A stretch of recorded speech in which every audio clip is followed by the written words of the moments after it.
Welcome back to the On Therapy podcast with Cy and Paul. I am Simon Sanborn. And Paul Jacobson. We thank you so much for joining us. Paul, you have some things to share with us right now. Uh, yeah, so today we're going to be talking about divorce and blended families. And, with all these podcasts, some of these topics can really hit home to people. As they're listening in the car or just sitting in the chair on the deck, wherever it might be. Sometimes these topics really do hit home. And they just want to let you know that some topics can bring up some feelings for us, and just to be aware of that.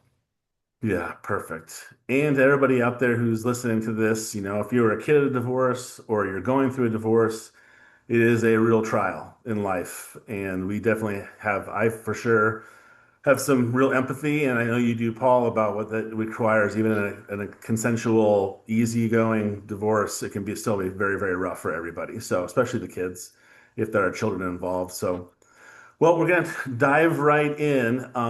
And Paul, I'm gonna ask you first. Like, so what's been your personal experience with divorce up to at this point?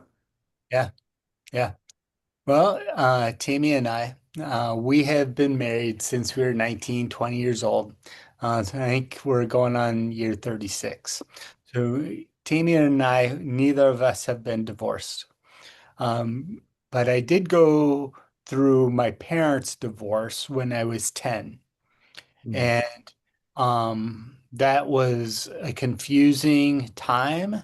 I remember one memory is I was at my cousin's house, Simon, and my dad came to pick me up, and he just was full of tears. He's sad. Mm. He was talking to his sister, my aunt, about my mom not coming home last night. Mm. And he was just crushed. And it's like, what? Why wouldn't she come home? That Mm. just didn't make any sense. I was Yeah, just having fun with my cousin Scott. And I didn't really get it, sure. And it didn't take long for it to become more clear that my parents were separating. Mm.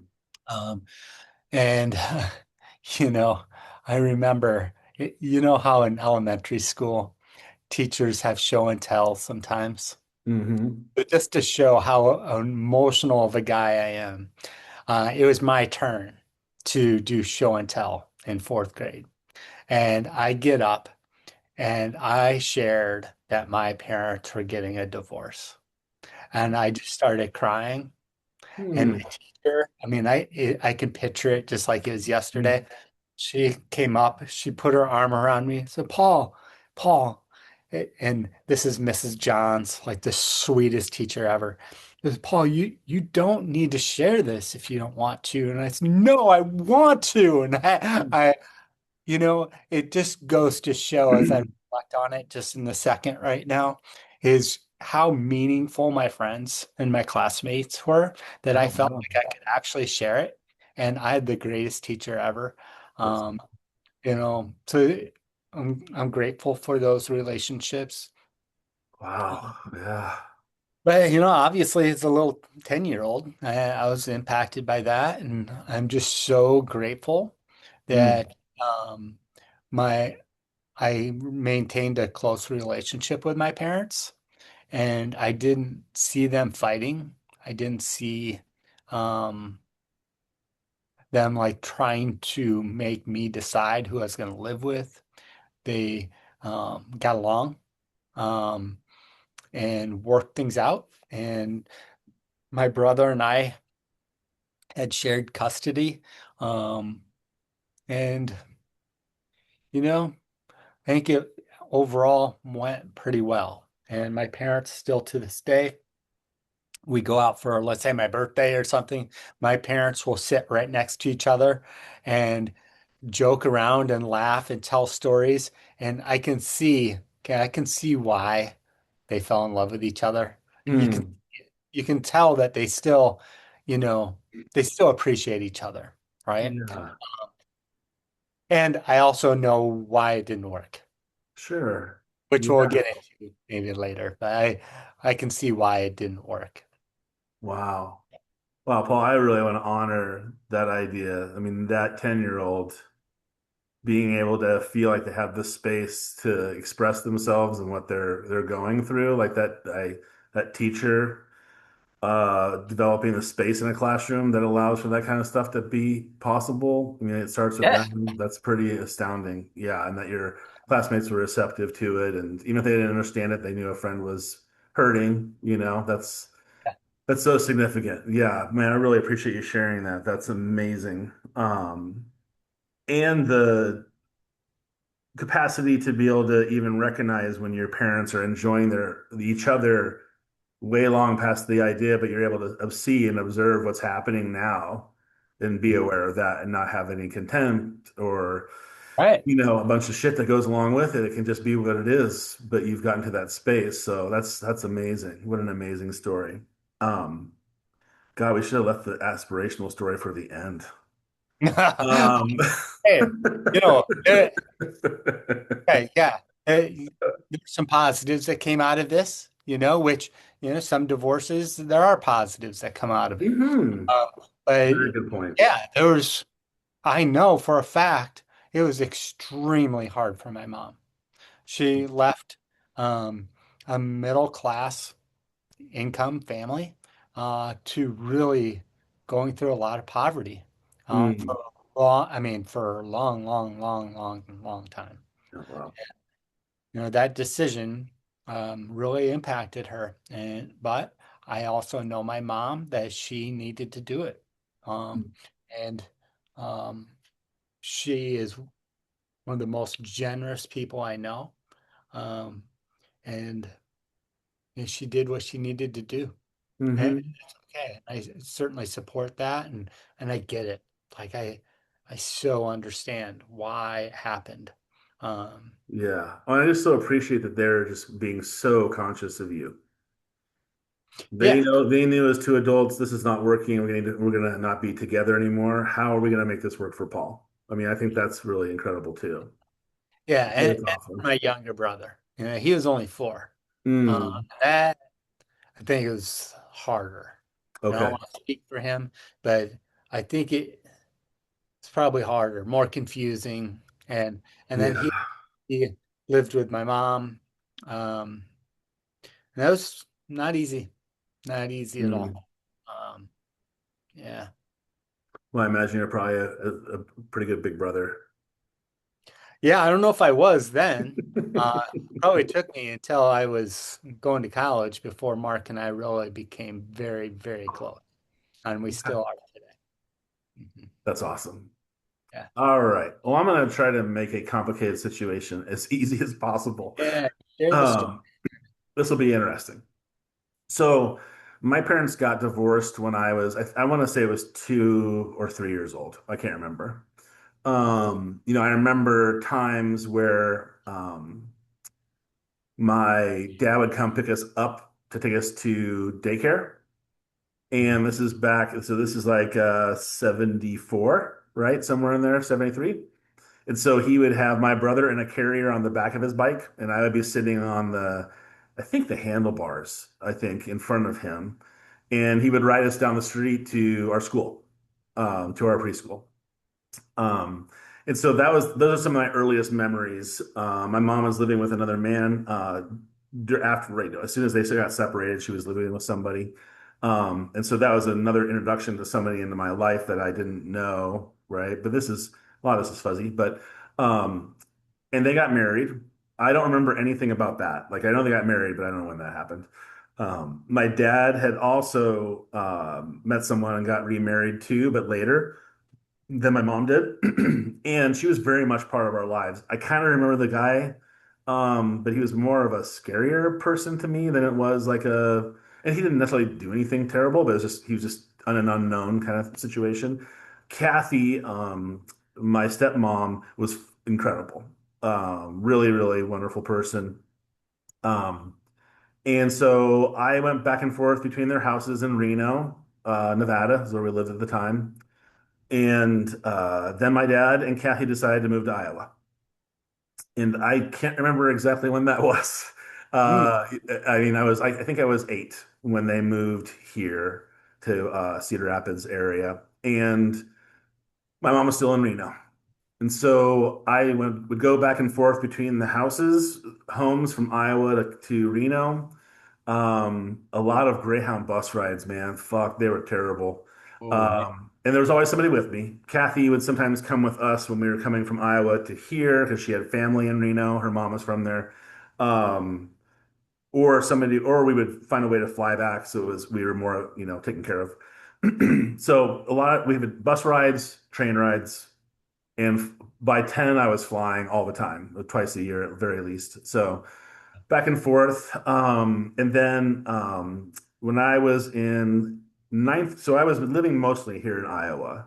I didn't get along with my stepfather very well. And they gave us the choice. And I think I've talked about this in other podcasts where, when I was like third or fourth grade, I was given the choice to decide by my mom who I wanted to stay with, which is extremely inappropriate and not fair to me by any stretch, because I knew I was breaking somebody's heart by making that choice, which is what I carry with me today. That's hard to process sometimes, and with that level of responsibility for somebody else's feelings. So I went to 8 different schools before I graduated from high school. My dad got divorced from Kathy. He moved to Washington, D.C. when I was in junior high. Into high school. There was stability in California. My mom she had got divorced from her second marriage and had gotten remarried, and that he and I did not get along very well.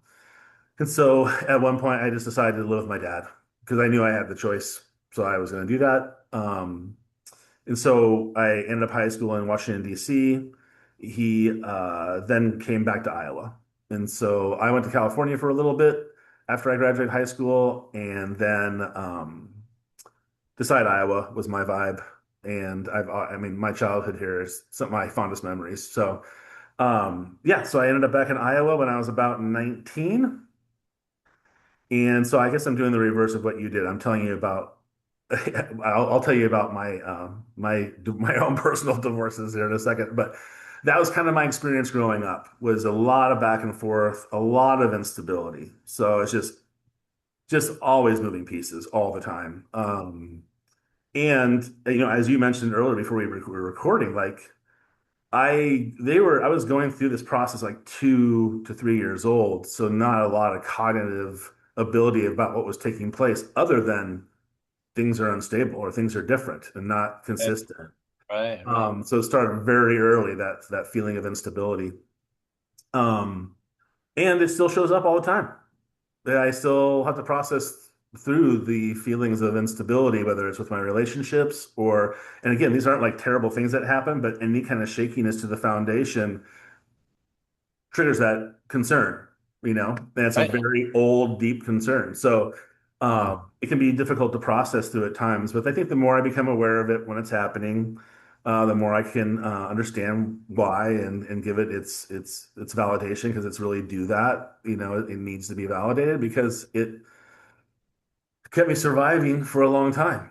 And so even though it still kind of shows up once in a while and doesn't benefit me anymore, it's still super important and it's really a valid part of my experience. So I just try to be aware of what's happening, but that's a lot of calamity, a lot of things back and forth, a lot of divorces inside the divorces. Um, it's so funny, Paul. Every time I've, told this to friends and family over the years, um, and every time I talk about it, there's always a moment where I'm like, holy shit, that's so much. Yeah. That's a lot. Uh-huh. Um, Yeah. and that's just, that's not considering, and I don't mean this to be a pity poor me thing at all, but that's not considering my dyslexia or my ADHD that made social stuff harder for me to fit in or, learning harder to fit in. So that, yeah, there's just a lot of like feeling of insecurity. I mean, I had loving, caring parents, they were awesome. But the back and forth, was just, yeah, it was just too much. And I can't tell you a right path, like my dad was like, we've talked about this some, and he was like, maybe I should have just stayed in Reno. Maybe I should have stayed there and just stayed we could see you all the time, get to a certain age, and then make a transition. But again, this is the 70s. This is not the 2020s where we're so consciously aware of so much shit for everybody. So, you can look back and have some regrets, I think, and he definitely does. But at the same time, like I can't square it with where I'm at now. You know what I mean? I'm happy. I am doing the job that I love. I have incredible friendships. There's just so many things that, I mean, it's okay to look back at those things and be like, oh God, that really sucked. But at the same time, be like, but I don't know if I would want it to change. It's kind of a weird paradox. Right. Yeah. Yeah. I'm sure you've learned a lot from it. Yeah. It's impacting life every day, whether it's the relationship with your kids or Hmm. your friends. Yeah. And to be able to reflect with even clients about, everybody's experience of divorce is going to be different, but parents can really, I mean, again, I think your parents are a great example of that. Parents can make a tremendous impact Right. on the level of impact it has on the kids. Right. Yeah, it really matters. Hmm. It certainly can. Yeah. Did you have any times where you felt like, so your parents were not having you guys choose, were kind of had a structure in place, and you guys kind of fell into that structure and those habits and felt comfortable there? Um, what was it like for you when it was as you got like into high school and you had girlfriends, or you were like were you still going between houses? How did that work? Yeah. Good question. So my mom uh was someone I could always have really frank conversations with. Hmm. She was uh, really curious and she wanted to know about my life, and she was very good at being able to talk about challenging things at times. So Hmm. I always felt safe talking to her about stuff. So she was really a rock for me, even if I wasn't living with her. Um, if I did want to talk to her about a girlfriend or something, she was always there for me. Hmm. Um, my dad, I would say he was too, but like some guys, not all guys, but some guys, it just didn't always make sense to him. Um, so it made sense to my mom to talk about harder things. Hmm. Hmm. So she was easy to talk to. Yeah. That's awesome. Yeah, my parents were really easy to talk to as well. That was nice I mean, did we talk about what the impact that was happening on me or anything like that? Not really. Right. Um, they were just trying to manage their lives, you know? And so, I so get that now, but it's taken me a while to get to that space. I mean, I want to say blame. There's probably some feelings of blame involved in that, but it's not it's more of a wanting things to be different, or wanting to or wish things that had been different. And for a kid who's part of divorce, I think that's a really important thing to get a grip on as an adult. If somebody's listening to this podcast for the first time and they're considering therapy, they're not sure what it's going to be like. Um, it can be daunting to talk about childhood shit. It is a daunting thing. But I mean, it is like climbing a mountain, and then you get to the top, and then you get to go down the other side. It's nice. Yeah. It's a good thing. And it doesn't necessarily change the pain or the frustration or the regrets, but it can definitely give you a perspective that isn't quite as painful. Right. I can still think of situations where things were painful, and I can look back and reflect on them now without the same kind of anxiety and stress that it would have caused me in the past. I would make it a joke a lot of the times. I would joke it off with people, things like that, instead of just being like, "Oh yeah, it fucking sucked," and um, I understand why it sucked, and I think I have a good idea of what everybody's perspectives were and what was happening for the adults in my life. But it's taken me a while to get there. And so therapy has been an integral aspect of that, and again, I'm going to preface this because I hear it in the ethos out there about therapy. I did not come into therapy and dig into my fucking horrible childhood every single time for an hour at a shot. Yeah, right. It's not what we do. Yeah, We're gonna dip into those areas and we're gonna look at them from a different perspective. We don't have to do shit. You don't have to do anything. You can just try to just see if you can view it from a different perspective, see if that shifts your understanding, and just let it take time. Let it take the time it needs to do that. And I don't think I would not be in this position if I hadn't gone through therapy to get here.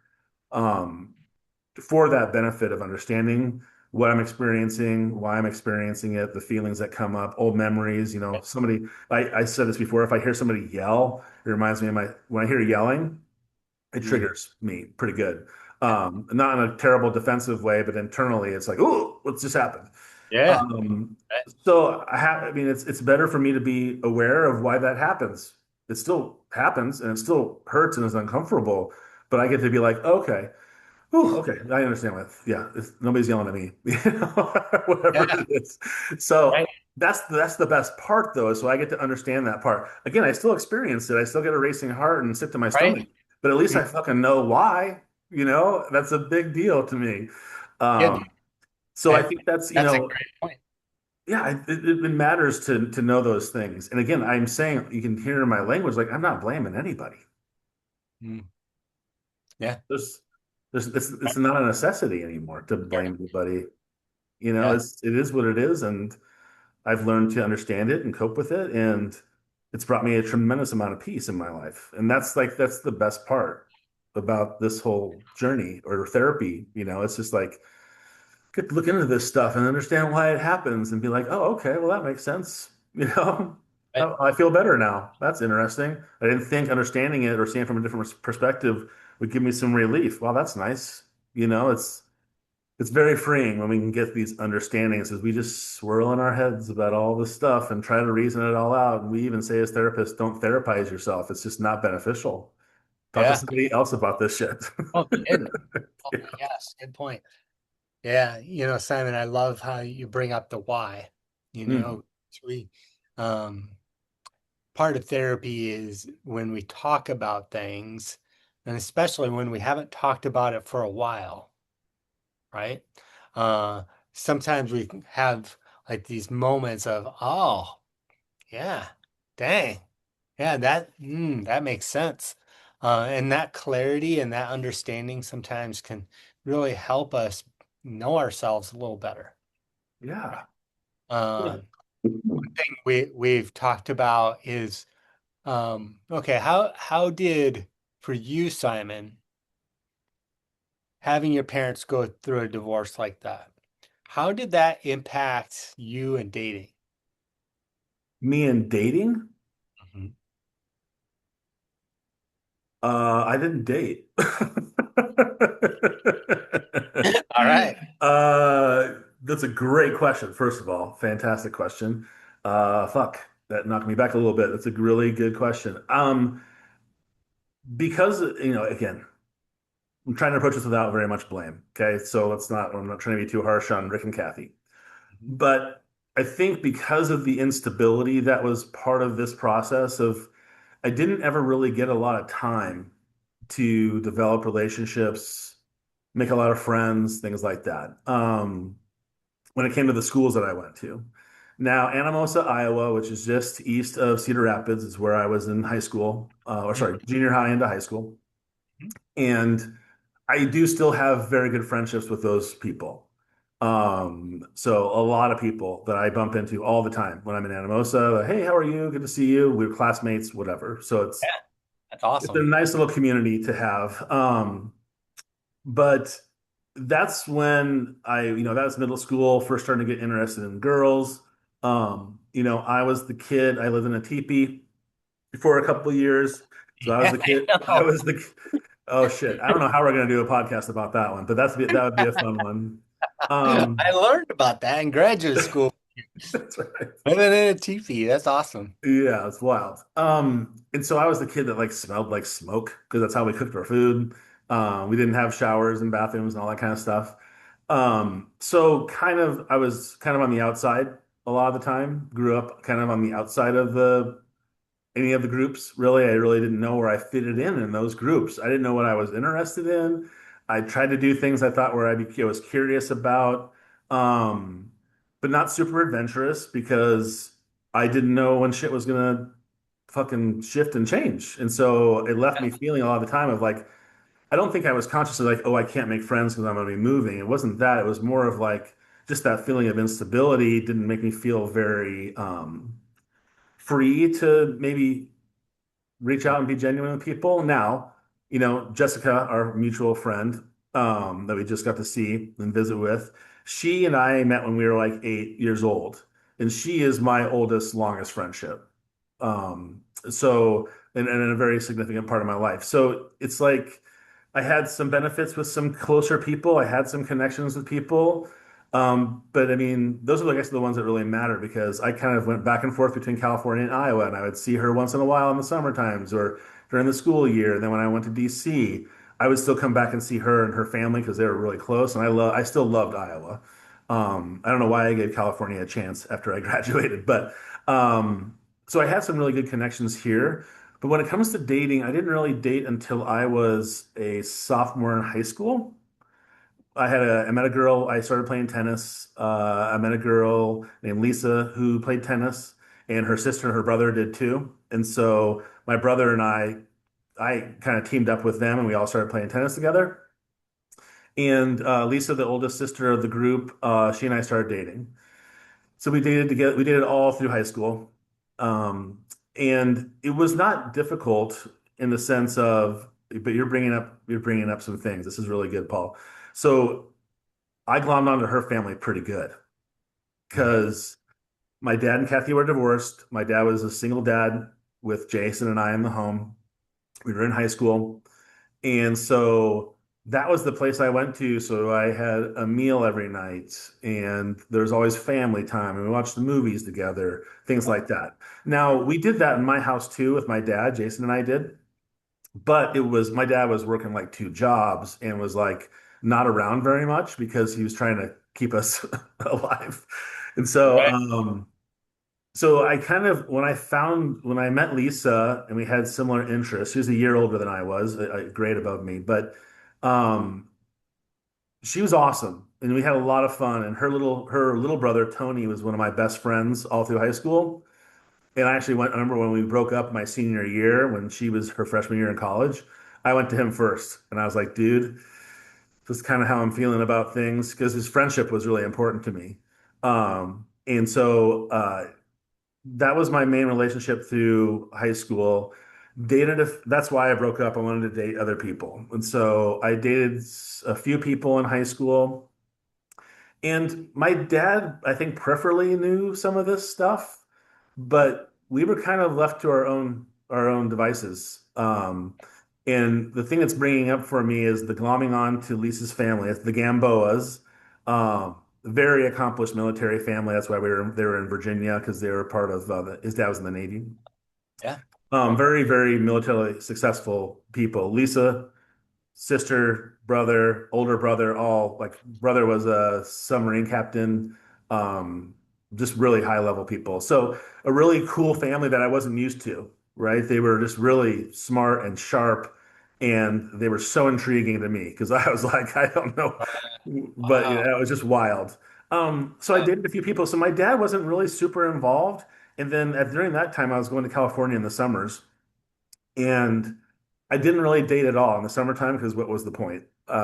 Just being there for 2 or 3 months and then coming home. So, I think they kind of knew I was dating people. My dad definitely knew Lisa and liked Lisa, and she loved my dad. And we got along, and then we spent time together, all of us. So he knew about Lisa, but then outside of that, not really anything else because that was the most consistent thing that was happening. Yeah, so it was interesting. I dated a lot more when I got out of high school. Yeah. Mm. So and by then, I mean, then you're considered an adult and you're doing your own shit anyways. So it's like, you Yeah. know. Yeah. I mean, my parents were always involved with people I was dating after high school, right? And, knew about, but I didn't date a lot after high school. When I came back to Iowa when I was like 19, um, Jessica and I reconnected and were friends. And she introduced me to my first wife. Yeah, Yeah. interesting. But I was just thinking about that when we had talked earlier about one of the difficulties about when I got married the first time being so young. Um, that family, her family, I glommed on too as well. The Larsons, they're really awesome people and great. She has great siblings, and her parents are wonderful. I really glommed onto them too. Like back to the same thing in high school was some structure. You know, Right. and again, my dad was doing what he had to do to make sure we had gas in the car and get to school and had food and all that shit. So I'm not giving any grief to my dad at all. Um, and he did offer to come back to Iowa. He said, "Hey, do you want to come back to Iowa with me?" I think, and I was like, dude, I'm a fucking senior in high school. I'm going into my senior year. Yeah. Please, God, let me just, can we stay one more year? Like, Yeah. Right. come on, man. Now, again, I'm sure the experience back in Iowa my senior year would have been great. But because when I came back when I was 19, I was the new kid in town again and got a lot of attention for it. Um, but I just wanted some stability. It was the first time I asked for some stability that I became aware of like, oh, I don't want to keep doing this.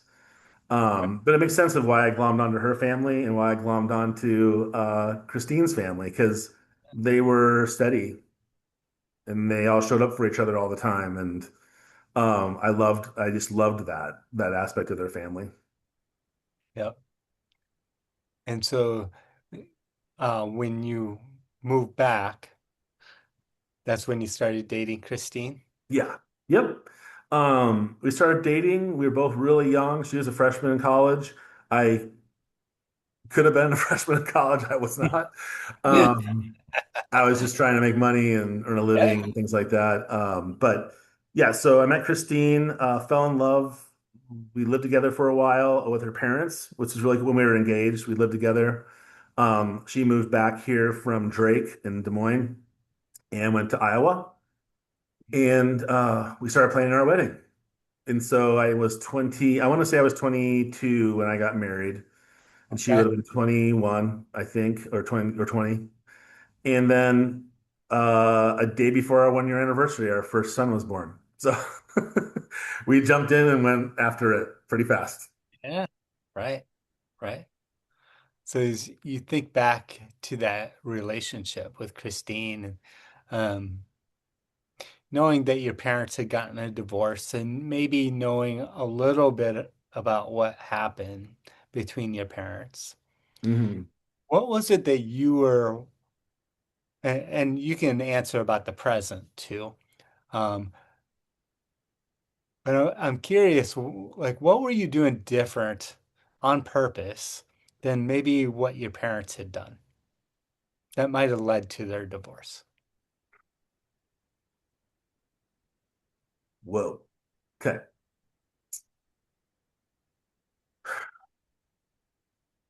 I don't, honestly, Paul, I don't think I had even a single fucking clue of what I was doing when I was first married.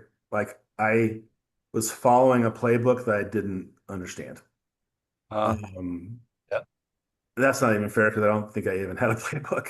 Um, it yeah, was just like this thing, and I do think this is a Midwest thing where you meet people young, small towns kind of thing. Because Christine, I knew of her. Her older sister was in my class, so I knew of her. I knew her sister. But yeah, we fell in love and we were like, oh, this is what we do. You're going to school, you're going to work, we're doing the thing. This is the next step. And so we just jumped in. Um, and I don't think I did anything too different for my fam than my parents did. I don't know what they were like when they were together because it was too early for me to know that. But I just knew that I needed to support my family, give my wife love and attention and things like that. And that was pretty much what I ran off of. yeah. And we had hopes and dreams together. She was going into business school and she was working very, very hard.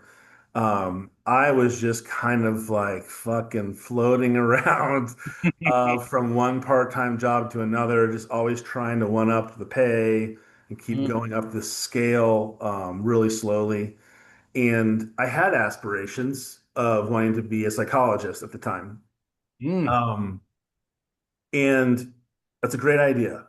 But at the time, I didn't feel like I had the capacity to learn, really. I felt very lucky to have gotten through high school. Learning was a really, really hard struggle for me. And that's from fucking reading a textbook and translating into information in my head. I'm one of those people that if you were to give me a highlighter and say, read this paragraph, I might as well just highlight the whole thing because I don't know what it is that, I've gotten better over time. But at the time, I just didn't have a lot of confidence in what my abilities were Right. to learn. And so I didn't feel like I felt stupid, felt dumb. And, I obviously was an intelligent person and people liked being around me. I got along with people. I had a lot of good social, emotional intelligence. But when it came to practicality and doing things, and it just didn't click for me very well. So that was a real struggle for Christine, and it's so understandable too. I have so much empathy for her because we did have these aspirations, but she wasn't seeing me do anything to be moving towards those aspirations. And it was a joint thing, right? It was the two of us made this idea of what we were going to do together moving forward. And as she was doing her plan and doing her shit and working hard and going to school, I kind of just kept floating along and didn't have it seemingly looked like I didn't give a shit or I was lazy. Is probably what is the perception I would imagine anybody would have.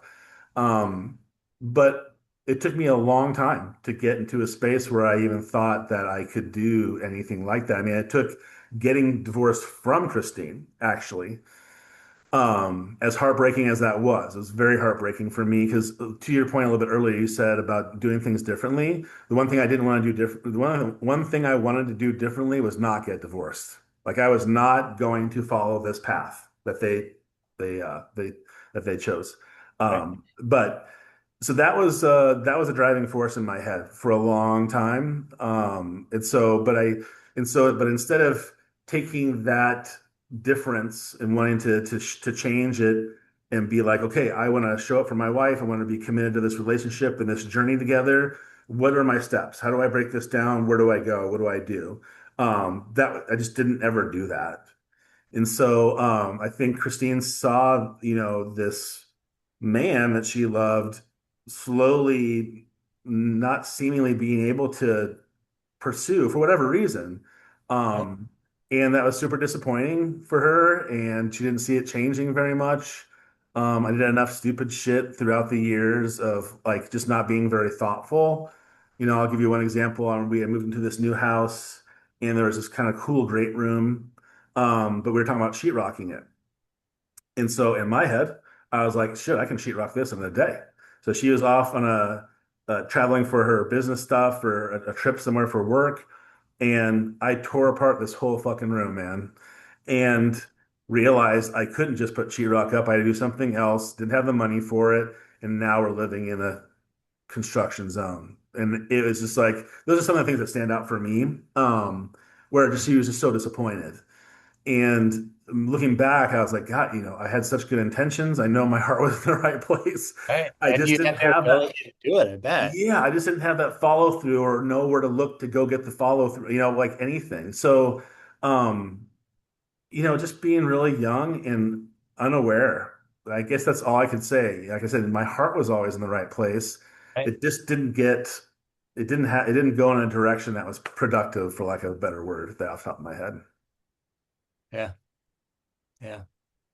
So when was it, Simon, that you two ended up getting a divorce? How long were you married? Let's see, we were married for 5 years. Forrest, my oldest son, he was 4 or 5. Oh, we were separated when he had his fifth birthday. Um, and let's see here. So when we got divorced, like I said, it was a heartbreaker for me. It was my heartbreaker. It was heartbreaker in so many aspects. I was heartbroken, period. Mm, From because I was very much in love with Christine, and I loved her family. Family was fucking amazing and still awesome. Um, and so there's multiple, and then my heart was breaking for Forrest because I yeah. was like, I'm putting my kid through the one thing I didn't want to put any of my kids through, the Yeah. thing I experienced, right? I was like, oh fuck. And so that was the catalyst, unfortunately, of me like, okay, I better get my shit together and start doing something. Uh, Um, and so Forrest or Christine lived here. So Forrest was between homes. on a weekly. I think he was with me on like I'd pick him up on a Friday and have him until Sunday night, and I'd drop him off to go to sleep at his mom's, and then have school for the following week. Throughout those weeks, I would try to see him when I could. Forrest and I are really close. He's also very close with my dad. My dad was like the super grandpa of the fucking century with Forrest. He just was always present, always available. If I had something happen or Christine had something happening, he would take him with him. He used to direct a theater in Anamosa. He'd take Forrest to the theater. They did all kinds of stuff together all the time. Wow. Um, and so it was, yeah, fantastic relationship, and they're still very close. And so that was a huge benefit, just a huge benefit. And so, yeah, Ellen O'Keefe, that was her name at the time. She was the head of the education department at Mount Mercy University. And this is 1990, shit, six, seven, somewhere in there. And she used to joke around with me that she remembers me being in my first education class. And I had gone to Kirkwood off and on for I don't know how many years. I had gotten something in the mail say, "You have your AA." And I was like, "Oh, that's great. I didn't even know I had it." That's how fucking unaware I was. Okay. And I thought, "Oh, okay. Well, I did that step. What's 2 more years? And if I'm Uh, intentional about it, I can get done with this."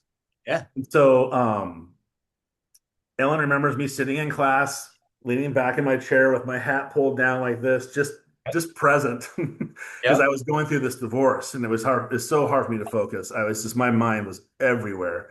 This is one of those things. I wish my diagnosis with ADHD had been sooner, not just for my education, but for to be able to understand what was happening and have some clarity.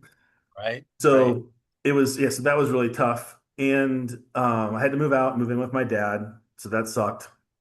Not because my dad wasn't cool, but it's just, you're an adult. You're married. Like you don't want to move back in with your parents. It doesn't feel good.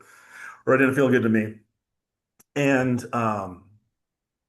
yeah, so it was a pretty easy divorce. I remember walking into we decided to get one lawyer who handled everything. They were great. And I remember her texting me and saying, "Hey, you can stop by the lawyer's office whenever you want to." And I said, "Okay." So I remember walking in there and them handing me this sheet of paper and say, "You can go in that door right there and have a seat." And I walk in and it's like a closet with a desk and a chair. And I Mm. was like, God, this is fitting. I was like, so I signed my name a bunch of times to be officially divorced. Um, and that was just, yeah, that was kind of the end. That was a very emotional moment, crying a lot while I was signing those papers. And then I left there and I was like, okay, we need to get fucking on the road somehow, somewhere. Okay. So Mount Mercy was in Cedar Rapids. It was close. And I didn't want to be very far from Forest. So started going to Mount Mercy. And that's kind of how the culmination of that first relationship kind of happened. Right.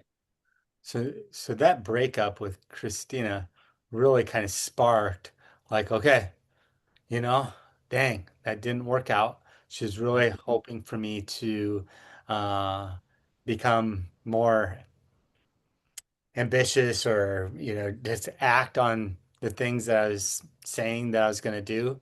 And that divorce really sparked that. Yeah. Yeah. Like, is that right? Yeah, absolutely.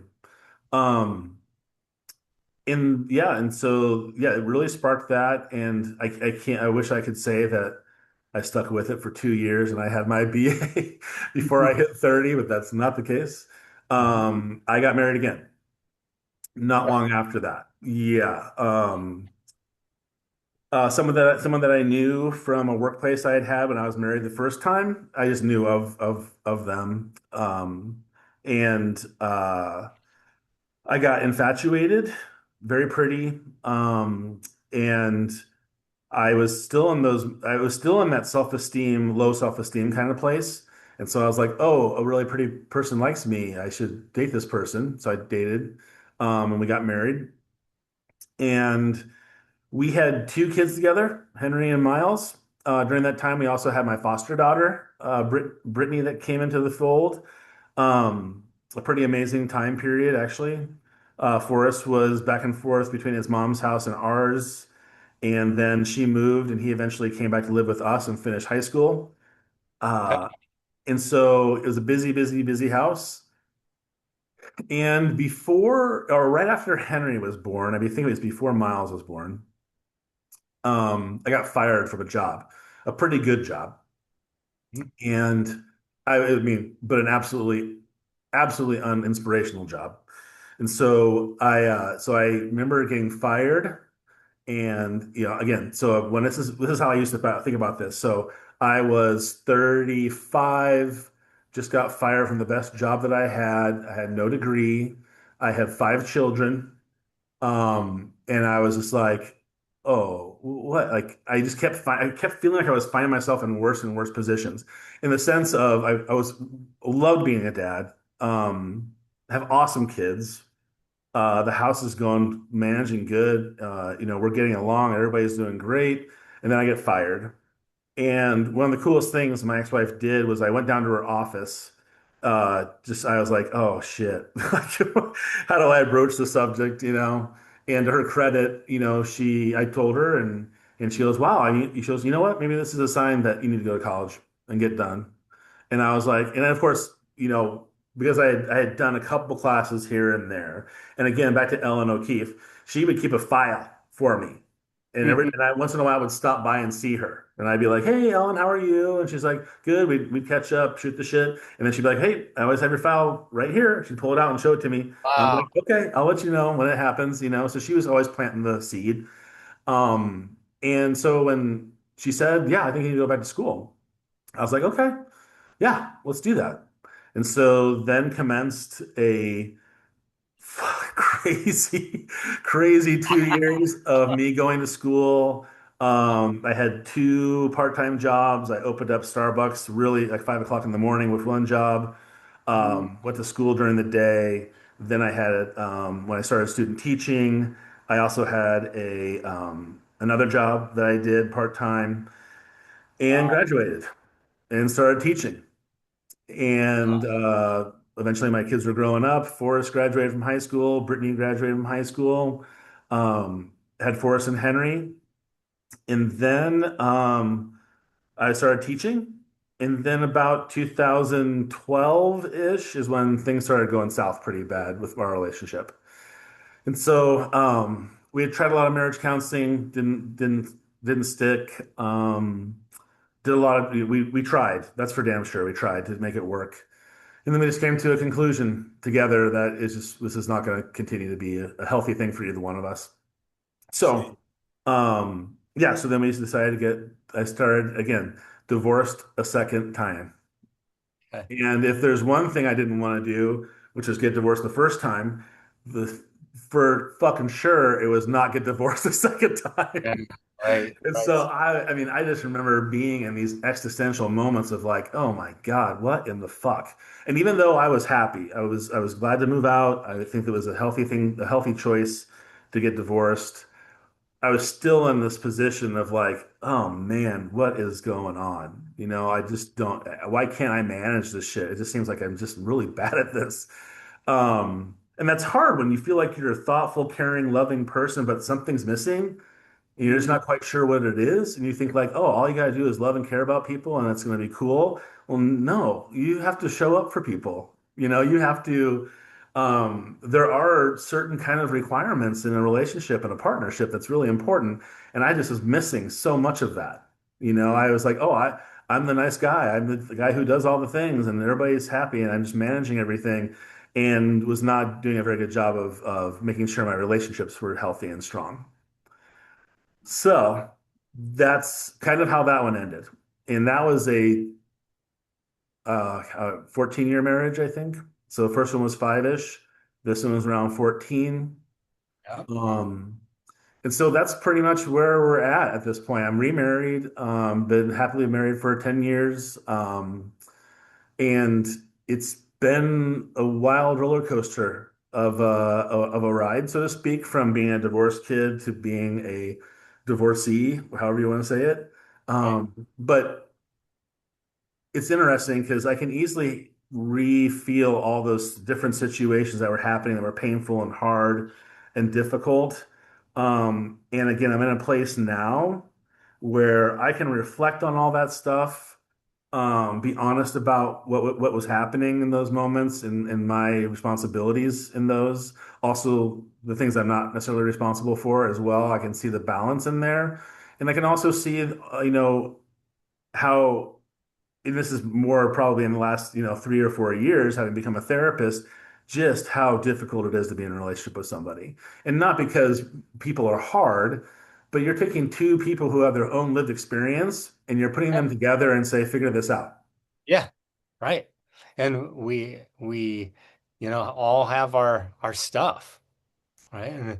And we're trying to actually come together when we're maybe both pissed about things or hurt Mm. or scared that this isn't going to work or whatever it might be. It's pretty hard to like be vulnerable enough together at the same time to be able to work through things. It's not easy. Yeah. And that, and this is, I guess, me kind of diagnosing myself, but with like an anxious attachment Hmm. most of my life.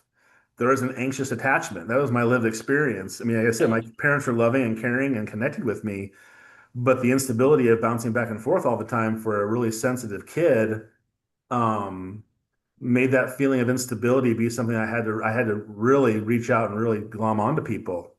And that involved a lot of people pleasing. That involved a lot of, doing things that I thought were thoughtful and kind, but should have been discussed with my partner to see what their thoughts and feelings were about it or these ideas. Just so impulsive to go do things. I'd quit a job, come home and say, "Hey, I quit my job." And Christine would be like, what are we gonna do? Oh, well, I already have this other job at the other place. I've talked to the guy. I'm gonna start in a couple of days. Like I was always like trying to do things I thought were beneficial, but they weren't. You know what I mean? It was like when my It's the, ex-wife said, "Hey, maybe this being fired is a good thing. Go back to school."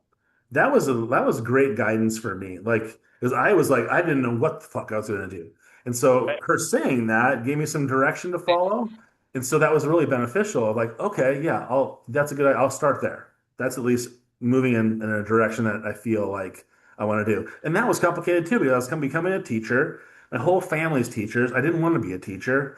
Um, and so I had a little bit of battle inside myself of not wanting to conform to what everybody else in my family was doing, but we're good at it. And so it was an easy thing to slide into. Not an easy gig, but got a job right away.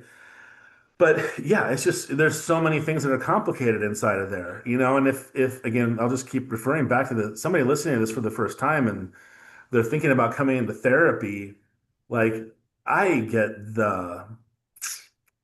I'm so genuinely grateful for the privilege to be on this side of things, to be able to see them the way I see them now, or I should say more understand them the way I understand them now right. and can have so much empathy for Christine, have so much empathy for my friends, my family who were probably like, oh shit, what's he doing now? Why is he doing that? Where's this going to go? What about Forrest? How's that going to affect, like people being concerned for me because I was just bopping all over the place.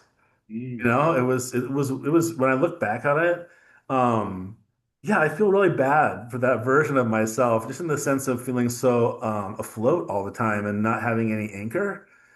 It was a Yeah. really uncomfortable feeling that I'm only now kind of like having some real understanding about what I was experiencing and why. So it took me a long time to get here, but I'm so glad. I'd rather be 55 getting all this shit figured out than I would be 75 or on my deathbed. You know what I mean?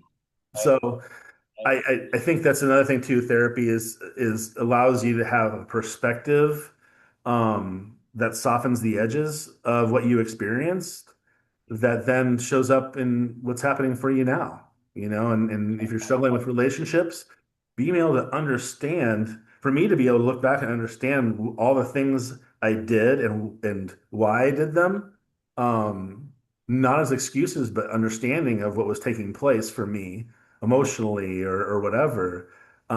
Therapy has really helped me understand that to be at a place where I can be okay with almost all of it.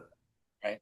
And that comes with verbal abuse. That comes with all kinds of shitty things too. But I can look back at it now and have such understanding for it all. But it took me a fucking long time to get to Right. this place. You know what I mean? Like it wasn't easy, but holy shit, was it worth the work? Every step was worth the work. Right. Simon, really appreciate you sharing this story. because it's personal and have a lot of feelings wrapped up in it, and then you have your boys wrapped up in it too, you know. Mhm. Um, so I am curious on your thoughts on this because I certainly see some parallels with me. Is when going through the divorce and of your parents, you're growing up, kind of going back and forth, um, having some of that instability, but also loving parents. I'm curious, like it sounds like, you really got close with Christine, ended up getting married pretty quick, lasted 5 years, and then you um, got connected with your second wife pretty quick, got married, got a divorce, and then connected with Jen, and got married, and now you've been with her for, was it 10 years or Mhm. so? Yep. Dude, as you tell that story, it really makes me think about um, how important my relationships were in my seeking for connection and acceptance and like security and wanting to be in relationships long term. Um, Curious if you see that in yourself. Can you say it again? That last Yeah, part? yeah. That Do you see that like you're longing to be in relationships? You have your parents divorced and you grow up with all of that separation, and then you meet Christine. And it's like, okay, uh, this is gonna work, and I'm invested in this. She's amazing. She has amazing parents, and I can't wait. And you're longing for that. And that unfortunately and sadly that falls apart. So then you meet your second wife and you get married right away. And like, do you see like the pattern of like seeking out that partner, Oh yeah. wanting to have that? Yeah, and I would say that was absolutely, I mean, so yeah, it's a very good point. Yeah, I mean, what I look back on with a lot of grace for myself is that's not being aware of that cycle. Right? I'm aware of it now for sure. But not being aware of that at the time. And so, I would say, started with Lisa, high school girlfriend, glom on the family, some stability, that thing. Moved to Iowa, Christine, her family. My second wife, same thing. Um, and then after that second divorce, same thing. I mean, it started happening again right away. Yeah. And the crazy part about it is that we chose to blend a family doing this, right? Yes. So, Jen and I have been on a pretty amazing journey together of trying to figure some of these things out.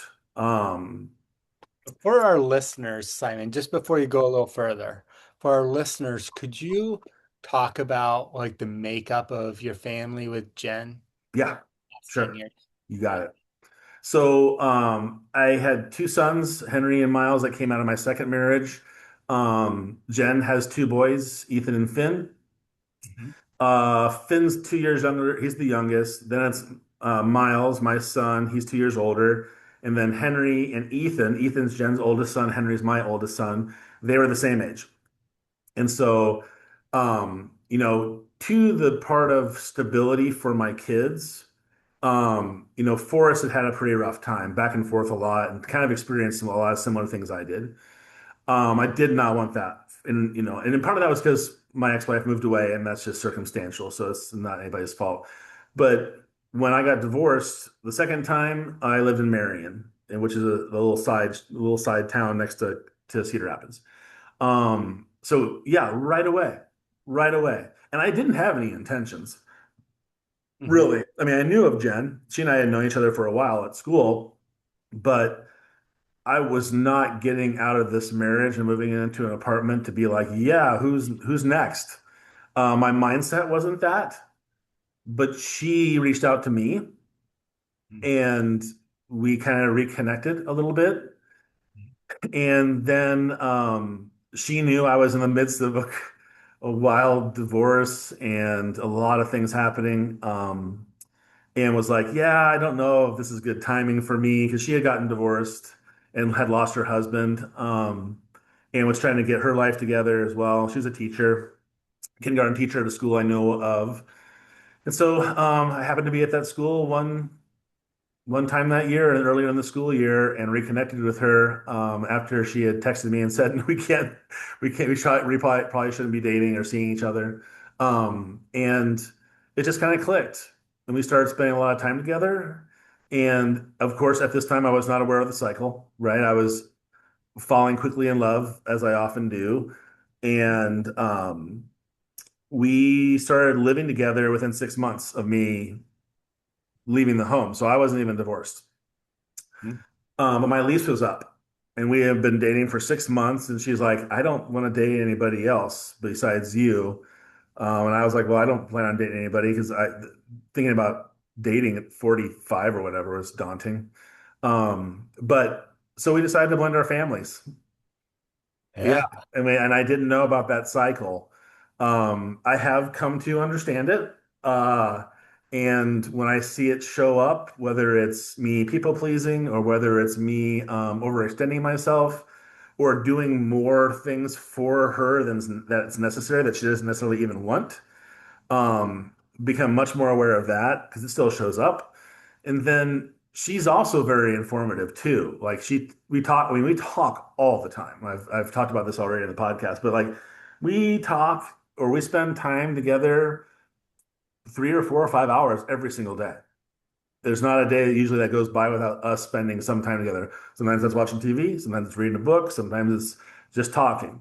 But we spent an amazing amount of time together. And that was hard for me in the beginning, really hard. That like this is one of her needs, right? Is this connective Uh, talking, right? mm, Because she's not, she wants to be connected. yeah. Um, and that's important to her for when it comes to, if we're gonna have sex. Like if we're disconnected and haven't been talking and we're kind of doing our own thing, she doesn't feel connected to me. She doesn't want to do that. And so that's just an easy example for her. Yeah. But that was a new thing for me, of like not having the TV on all the time and not having distractions going all the time. Like the house is quiet at a certain time and we're gonna sit down and talk and spend time together as a family. All that was very new to me. I hung out and played with my kids when I was married the second time, but I was not as involved as she was with hers. And so it was a real education for me. Um, and then a lot of those things that were part of that cycle started coming up and we started impeding our relationship. That's when she was already seeing a therapist. That's when I started seeing a therapist. Uh, And so it's yeah, I mean, I started seeing a therapist right at the beginning, via her wanting me to. Um, and I wasn't against it. I just hadn't even thought about it. So wow. started seeing that therapist. She was really helpful. Her name was Rachel Moisier, lives in Mount Vernon, Iowa, just south of Cedar Rapids, southeast of Cedar Rapids. And she was integral in me being to understand that cycle and what was happening. Um, but I think even before I got to that cycle, I had to dig up and deal with all this childhood shit before I could really dive into that because all of that's part of what the cycle's about. So me understanding my childhood, me understanding my relationships with the adults in my life, the stressors, more understanding for myself. Getting the diagnosis of ADHD was super beneficial. The one with dyslexia was groundbreaking for me.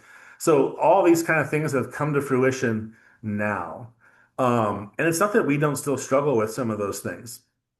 Yeah. Um, but we're aware and we can walk through it together and we can talk about it and process and all those good things. So yeah, it's been a huge shift. And again, it's not perfect, but in the same point, I don't necessarily want it to be perfect. Because I like the ups and downs sometimes because it's kind of a reminder for me, of like, I don't want to get back in that cycle again. I want to be aware of what's taking place. As a funny anecdote is like, um, Wednesday, I forgot to take my medicine in the morning. I don't know how I got distracted. Usually it's right there. I pop in my mouth before I even brush my teeth. And for some reason I forgot. And then I walk into my office later on in the afternoon and I have forgotten my reading glasses, which are absolutely essential for me to function. I forgot my reading glasses, my laptop, my backpack, anything that I needed to do for a telehealth session. And Yeah. I was like, oh shit. And then I texted this client saying, hey, I might have to be a little late because I had to get home to do a telehealth session with my computer. And I was managing my house. Like, okay, I'll see if I can end this session a little early. Maybe I can get there closer on time. I was trying to do this. He texts back and says, I thought we were booked for tomorrow. And I was like, oh yeah, that's tomorrow. This is today, Wednesday. Oh, I have this one. And so to be said, it was another, I was telling Jen later that night, this is such a good reminder for me because I got home and I was fucking wiped out because I was just trying to be aware of what was happening because I was so confused and I was so off. And everything turned out fine. But I just remember getting home being like, oh my God, I love those opportunities. I was even here, I started chuckling when I figured it all out. I kind of chuckled and I was like, okay, this is a good reminder. Like, this is why this is important. We want to be able to function in a way that I can show up for people. And this really helps do that. And so we've got to stay on point. We got to make sure we're taking care of things. So I wasn't hard on myself. I was like, this is just a good reminder that we gotta stay on top of it. Um, and I think, that's part of what we're talking about is when it comes to therapy is we don't have to fumble our way through life. We don't have to do it. We can find some opportunities to talk to somebody else who has some insight into how things affect us throughout our lives and give us understanding. And we don't have to be an unmoored boat out in the ocean trying to figure out what even direction to start paddling in. It's really hard. So if you're listening to this and you're thinking about therapy, man, my friends and my family love me, think I'm awesome, but shit, I can't show up on time. People don't think I give a shit about them because I don't show up at all. I mean, and it's not like you're a bad person. Okay, let's find out what that's about. Yeah. That's solvable. We can find some understanding for that. And once you do and you realize, oh, I'm not a piece of shit friend. Oh, I struggle in this area. Okay, let's figure out why. And I don't know. That's the beauty of therapy. Right. Yeah. And speaking about therapy on this, it was while Tammy and I have been married for a very long time. And, I asked you about like what are some things that you've done on purpose to be different than your parents? And the story that you heard your parents go through, what were things that you did on purpose? And, when Tammy and I got married, I was 19, right? I, I w- we were talking about this before we started recording of, you know, man, like I longed for commitment from a Mm, young age. Like my first girlfriend, when I was a sophomore, um, heck, we dated like 6 weeks, and I was like all in. I was like super committed. And the few girlfriends I had after that, my goal was, okay, if I'm going to date this person, this is going to be like I want to work towards getting married. I didn't take anything like just it's just a friend. We're just having fun. I was very committed. And so when Tammy and I got to be really serious, we got married young, right? I was just before I turned 20. Tammy had just turned 20, and I was on a mission to be different. Like I knew what caused the divorce in my parents. mm, Of course, I experienced my parents. I was on a mission to be different. Like mm, I really was. I took it very serious, and I learned. Took 20 some years, but I learned that actually that's not good. Because well, there's positives to it, but there's also a lot of negatives.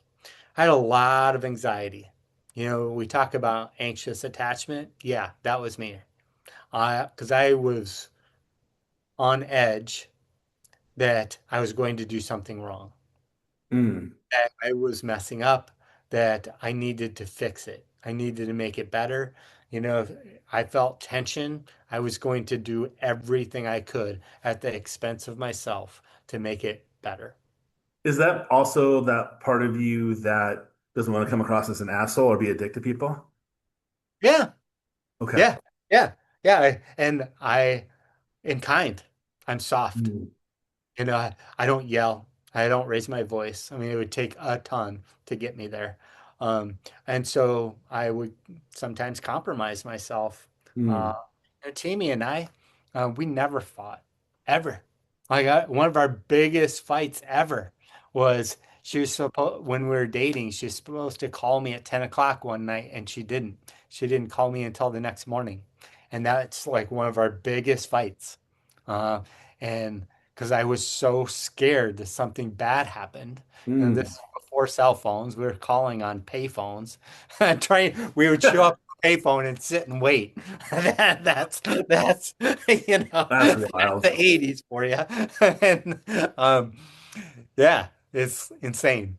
But talk about anxious attachment, huh? Sitting at a payphone just waiting. Yeah. Mm.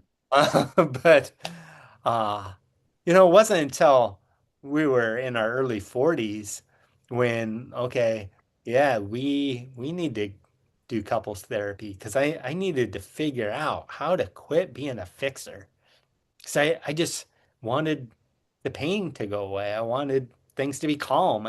So I was on a mission to be this loving, caring husband that had solutions that was not, it took me a while uh, Yeah.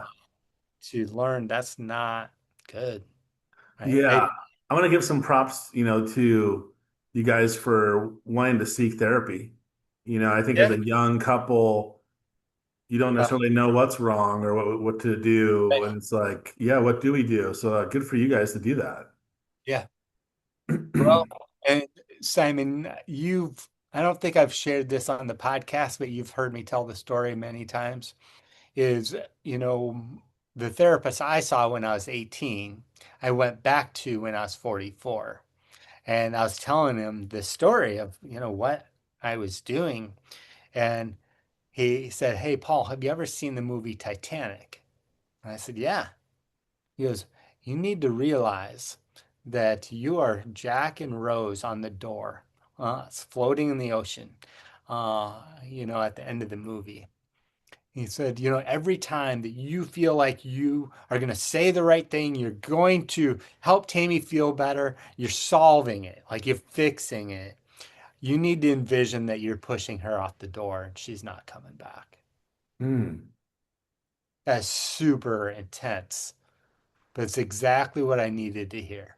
Mm. Like, damn, Yeah. So what did your thinking shifted in that moment? gosh, I realized I needed to shut up. I needed to bite my lip a Okay. little bit.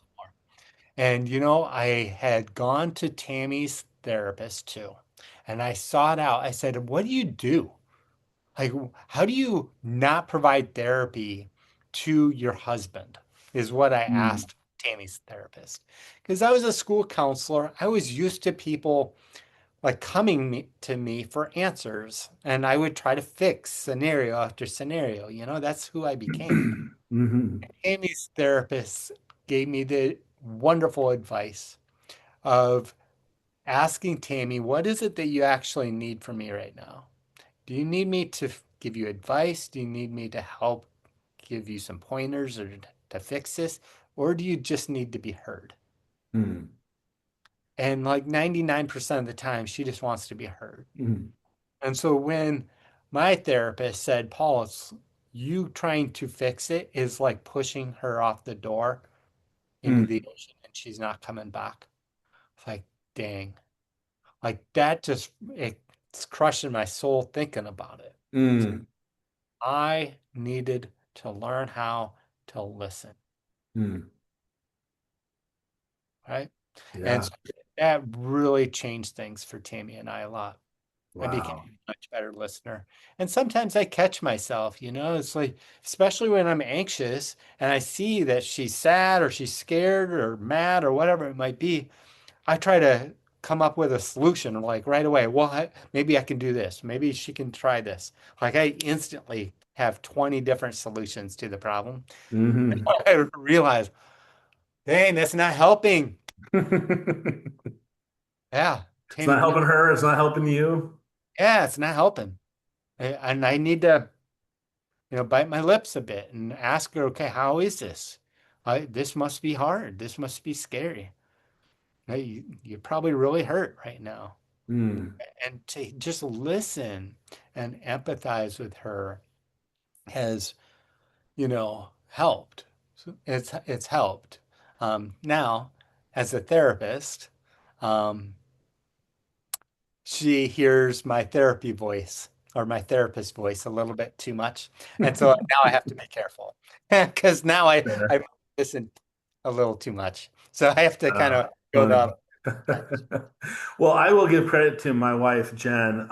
When we first started dating and she was seeing her therapist and she suggested that I start doing it too, that really initiated a huge change for both of us.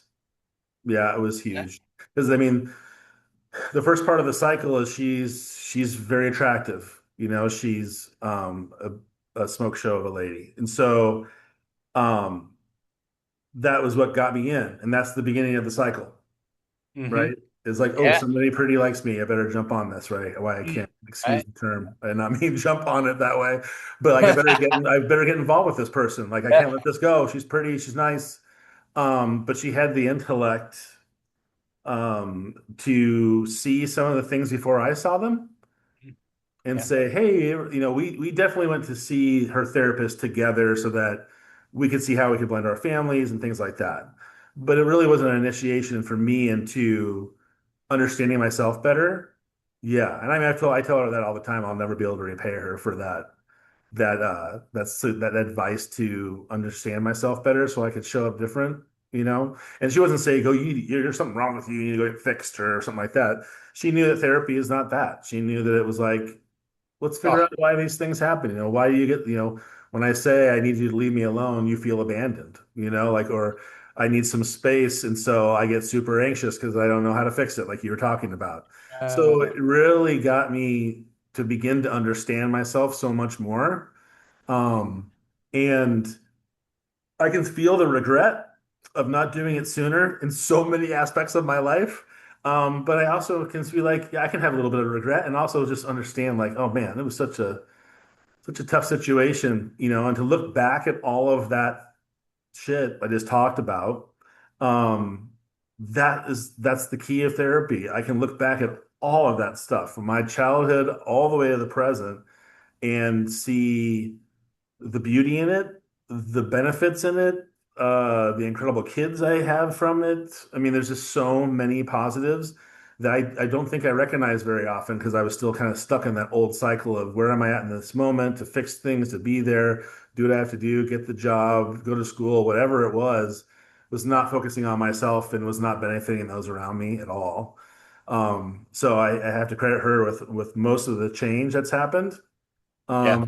And We have so a I lot just of, very much appreciate her and her ability to be able to see some of those things in me and not say that, not come at it of like, you're fucked up and this is not going to work. It's more of like, this is important to me. I'm in love with you. Let's figure this stuff out. And that was the beginning of me going like, oh, okay, she's in love with me and she needs things to change and I want them to change. Let's see what this is about. yeah. And it wasn't scary. Well, that's not true. It was scary. It's not fun talking to a stranger about all your shit, but it's like dumping the garbage out on the floor and sorting through it when you're looking for something that's really important. You drop your ring in Oh the my God. garbage and you What a got to dump out metaphor the that is. garbage. You got to sort through it all. And oh, there it is. Okay. As long as we found it, like who gives it? Okay. Now I have to clean up a mess. All right. But at least I found the thing, Right, like right, I'm so right. happy about that. And so, yeah, again, I had to go through trash to get it. But at this point, I don't care. I'm so happy with the way things are turning out. And that's knowing it's going to be shitty at times still. But Yeah. I know I have the capacity to figure out what's going on and be understanding and show up for myself as well as her. I mean, so many aspects of it that change that benefit you so much and those around you. Right. All right, Simon, I know we're closing in on our time, but We're I have past. one more really important question for you. Sure. Okay. So with your kids, like knowing what you've gone through, right? How is it that you're showing up for your kids and knowing that they're entering a time of dating and maybe finding a partner, maybe getting married at some point? How, tell me about how you're showing up for your kids. Hmm. Great question. Um, I have come to some of these realizations of myself as a parent pretty late, in my mind. So now that my kids are all grown and they're all Mhm. adults, um, my worry for them, well, we Sanborns are really soft-hearted, kind, thoughtful people. We're great rescuers. Mhm. Yeah. And that's not a positive. I mean, it's sweet, but it's not going to be beneficial. But like, I talk to them a lot about being genuine, being themselves, being honest, Mhm. being able to, if they have partners, to be able to talk. I often suggest like, oh, that's something you guys should probably have a sit down and talk about. It's not a bad thing. You just got to figure it out.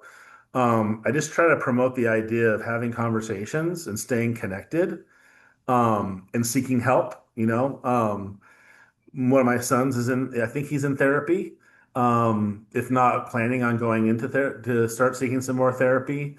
One of my sons is a little bit more resistant. And again, I preface these things with, there's nothing wrong with you that you need to go in and you're fucked up.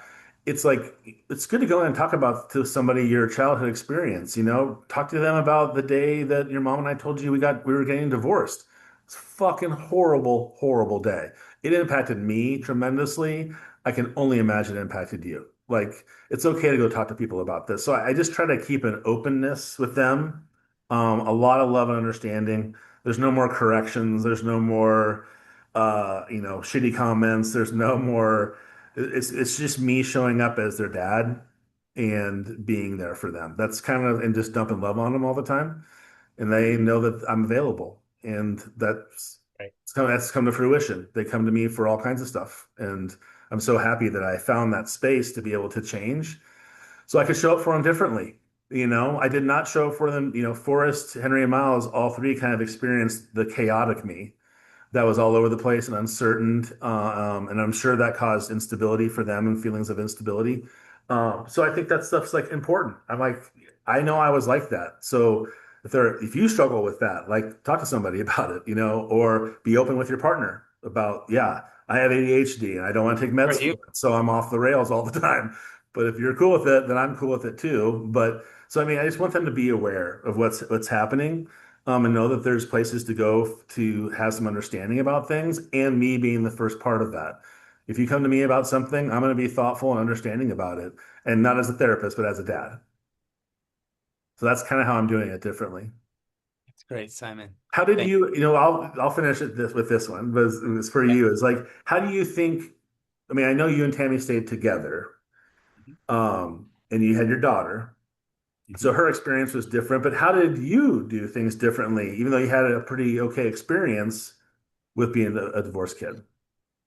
Um, so the big one is that I wanted to spend time with my daughter. Now, my dad worked all the time. Hmm. And so, as a kid, I spent a lot of time with my friends, playing. I was super independent, so I was outside like all the time. I was the typical 80s kid, come home when the light turns on. Uh, Hmm. and um, So for me, I really wanted to be present for my daughter and do a lot of fun things. Hmm. We were really close. I was lucky as a school counselor. I actually had her in the same building as me Oh, every cool. year from kindergarten through graduation, except for 2 years. And so she Wow. was there all the time. I was there for her all the time. And I knew her friends well. Uh, and so that was really great. Now, my daughter is actually a very private person. She's Hmm. private. The exact opposite of me. I'm a very open book. And so that was hard for me to understand, but I also tried to really respect it. Uh, Hmm. as she's gotten older, a few podcasts ago, I talked about how when she was 16, she drove to Chicago Yeah. without permission and called us and said, "Oh, Dad, yeah, I messed up. I I'm in downtown Chicago right now, 5 hours from home. This isn't smart." Um, and you know that and a few other things we really tried to emphasize to her that she can come to us no matter what, Hmm. and that we will always love her, we will always accept no matter what it is that she's going through, no matter what. We will be there for her. And as she's continued to get older, she's more and more and more open and really transparent about how she's doing and what she's feeling, what her goals are. Hmm. Um, man, I'm so incredibly grateful for that. It's Yeah. taken, to grow that trust. There's no Hmm. doubt, but very thankful for that. Yeah. Yeah. That sounds really special. Yeah. Yeah. And I think, I had really great times with all of my kids. I think the parts that I think back on that I regret is my mindset. Mhm. It was, let's go play and have fun, but it was like a task to be accomplished instead of me just going and playing and having fun. Now, I Oh, know I did that, but there are times where I was in this idea of like managing everything all the time and making sure everything looked okay and everything was going okay. And so this is one of my tasks to do is keep my kids engaged and go have fun.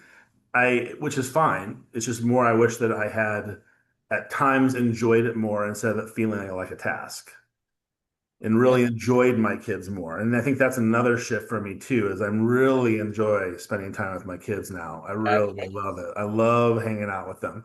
I love sitting around talking about things, and they love hearing old stories about me, all the same stuff that all kids do. My dad's still really involved with my family, so when we get together, they love going to lunch with him because he tells them all kinds of stories about me when I was a kid, and they have a really great connection with him. So yeah, I like I know that I showed up for my kids. I feel like in my own mind, I wish I had showed up in a different way for myself. So I know I was present. I know I had a good time. I know I had fun with them. But for me, I was still in a lot of uncertainty and anxiety about myself and who I was and things like that. It was so that translated over, unfortunately, But again, I think that's just a good thing to point out for people who are listening. I may have some of those regrets, and some of them could be true and have been impactful to my children, but that's all changed now. Yeah. Yeah, And I began to understand myself a lot better. Um, and my place, my role as a parent or as a husband. Um, and it's just allowed me to be so much closer to all those people because I've understood why I'm so anxious about it.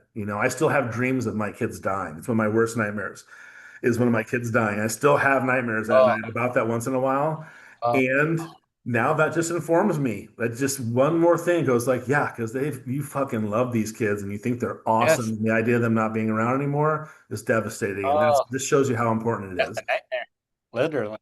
Yeah. And so, but again, that the opportunity to be like, oh boy, I just woke up from a dream about, one of my kids passing away in a car accident.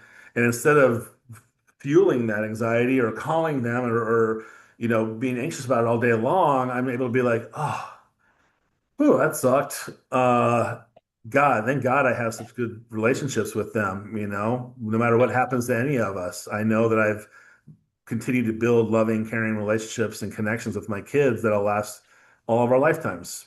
And I don't have to dwell in the anxiety that normally would have produced probably a day's worth of angst or texting people or whatever. So it's just been a huge shift for me. And so, but again, I just think it's fucking great. I love it. All of it. I love every single piece of all of it. It's all so important. It all Yeah. matters.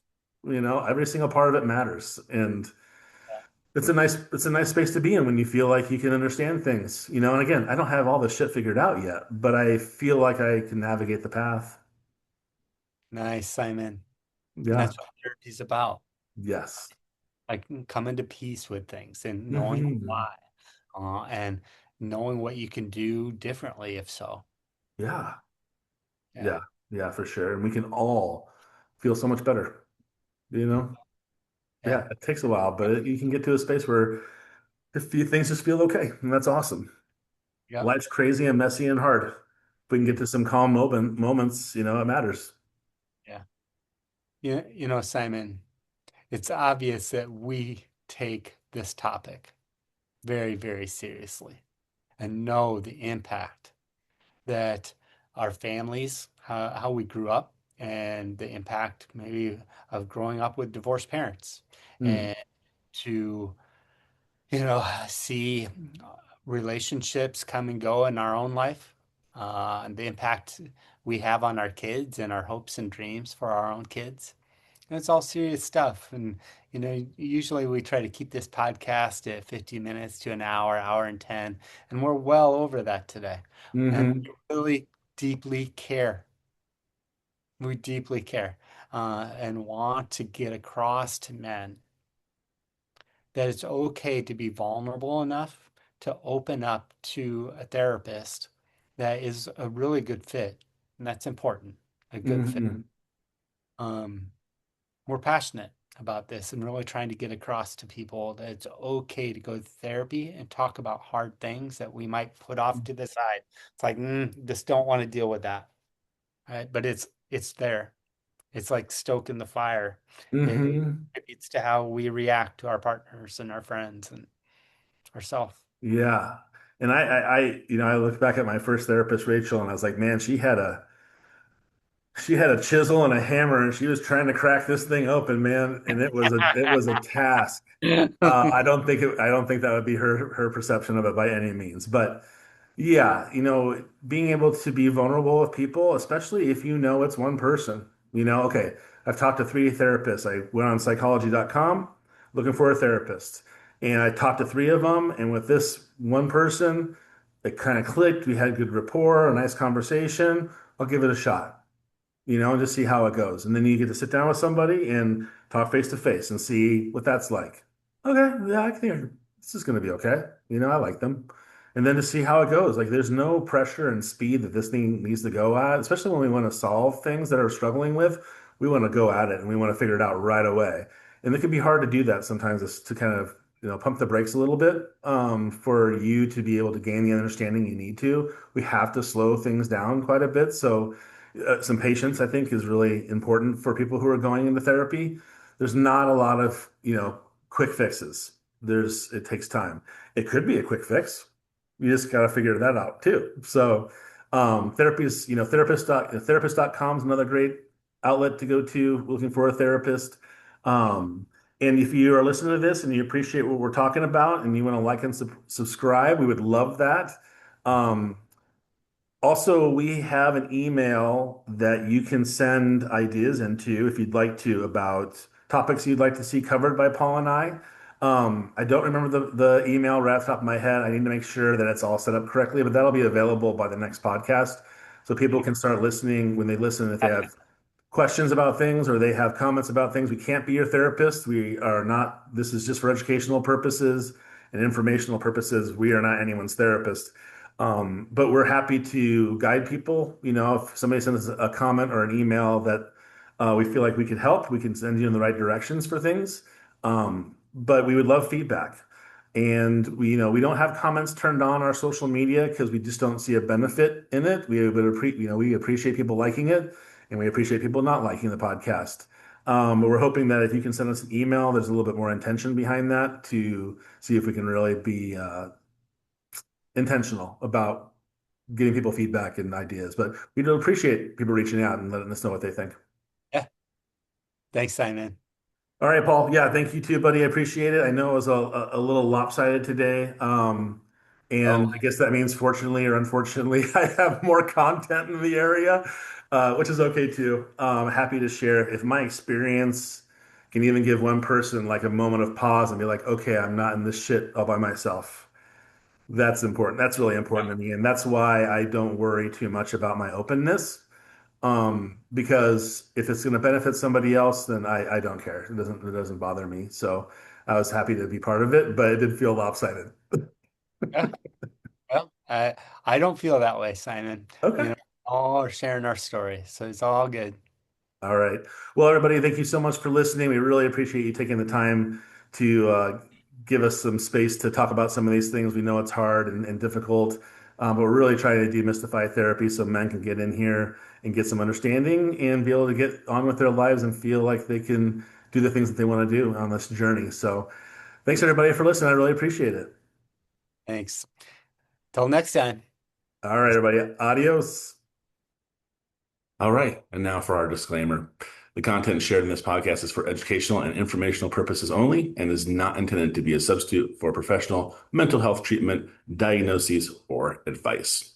Although we are licensed therapists, this podcast does not establish a therapist-client relationship between the host and the listeners. The discussions, examples, and opinions shared are based on our professional experience and perspectives, but they are not personalized to your specific situation. If you're experiencing emotional distress, mental health concerns, or a crisis, we strongly encourage you to seek support from a qualified mental health professional in your area. If you are in immediate danger or need urgent assistance, please contact local emergency services or a crisis hotline. In the US, you can call 988 for suicide hotline. By listening to this podcast, you acknowledge and agree that the hosts are not providing therapy, counseling, or clinical services, and any actions you take based on the content are your own responsibility. Listener discretion is advised, as some topics may include discussions of trauma, mental health challenges, or sensitive experiences. Thanks.